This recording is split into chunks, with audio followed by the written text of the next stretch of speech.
Hey guys and gals, welcome to this week's pre-foreclosure daily grind tip of the week. Chris the Drummer Bowles, Bob LaChance. Hopefully everything is going fantastic. Today we got a lot of tips going on right now. First of all, check out our online small business workspace, findersolution.com. We just upgraded a bunch of social media stuff. Unbelievable. Again, findersolution.com. Today's pre-foreclosure tip of the week. We actually have a lot, probably 3 or 4 or 5 different tips this week. Number one, we're going to talk about if you guys have a deal with Astoria Federal Savings, run like a son of a bee. Okay, they are absolutely screwing agents and homeowners, and we're going to get to that in a bit. That's number one. Number two, we got a ton of updates, 3 or 4 of them within B of A, Bank of America. And then finally, we're going to talk about the correct process on what Chris does when he calls a short sale lender to make sure his short sale package is on file. We changed this up a little bit. Chris is very methodical because some of the changes that have happened in the industry probably about the last month. Chris, Astoria, how are they screwing agents and homeowners? Ridiculous.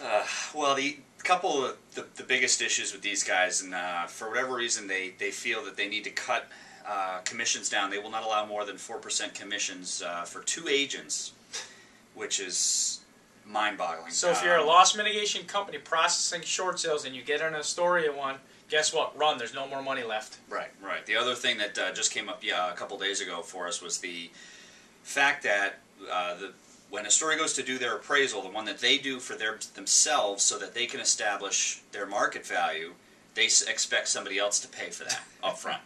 So, which doesn't make any sense because obviously, as we all know, just because, I mean, with the BPO or appraisal, it doesn't mean it's going to get accepted. So they're going to ask the seller to pay it. That won't happen. The buyer to pay it. That won't happen because if there's no guarantee that the short sale will get accepted, why the hell would they pay for it? Buyer's not going to put absolutely front freaking ridiculous. But anyway, there's a big memo in our office.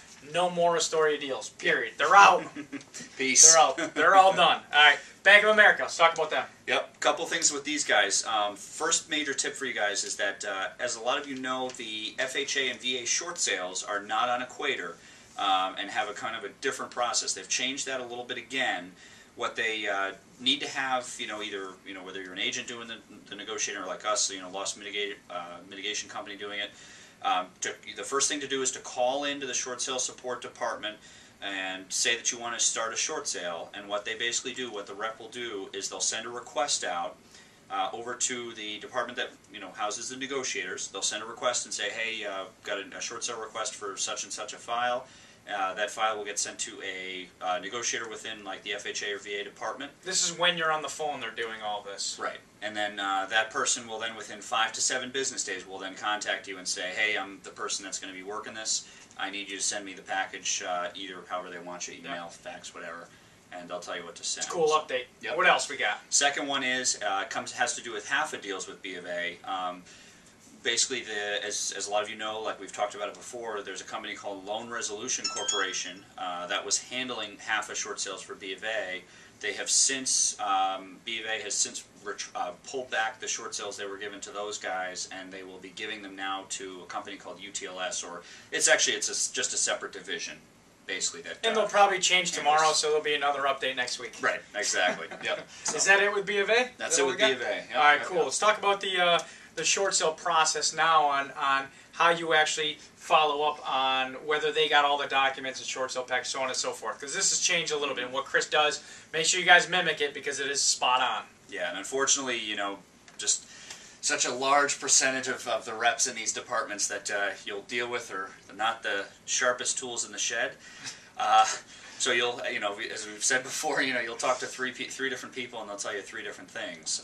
So best practice for when you send in a short sale package and you're doing your first and maybe second call to confirm receipt of that package, ask the rep that you talk to go through the file and to pull up each file or document that's in the file and make sure to confirm what it is with you on the phone. What I like to do is I pull out our cover sheet that's basically like a table of contents, and when they go through each doc with me, I check off what they are telling me they've seen.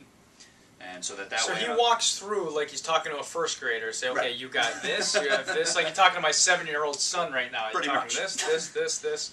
Yeah, so that's perfect, and that's the way you do it to make sure it goes on to the next level. Right. Cool. Good stuff. Chris the Drummer Bulls again. He came up big. But anyway, guys, check out findersolution.com. It's our whole email marketing platform, social media platform, contact management platform, you name it. We manage our websites on it. Fantastic. Findersolution.com. Anyway, Chris the Drummer Bulls, Bob LaChance, getting back to it this week's pre-foreclosure tip of the week.